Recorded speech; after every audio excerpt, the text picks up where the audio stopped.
श्रियकान्ताय कल्याणनिधये निधयेऽर्तिनाम् श्रीवेङ्कटनिवासाय श्रीनिवासाय मङ्गलम् लक्ष्मी सविभ्रमालोकसुभ्रूविभ्रमचक्षुषे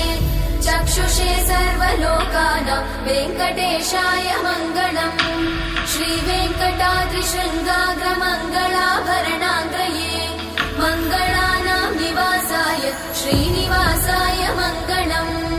सर्वावयव सौन्दर्य सम्पदा सर्वचेतसां सदा सम्मोहनायास्तु वेङ्कटेशाय मङ्गलम् नित्याय निरवध्याय सत्यानन्दचिदात्मने सर्वान्तरात्मने श्रीमद् वेङ्कटेशाय मङ्गलम् स्वतः सर्वविदे सर्वशक्तये सर्वशेषिने सुलभाय सुशीलाय वेङ्कटेशाय मङ्गलम्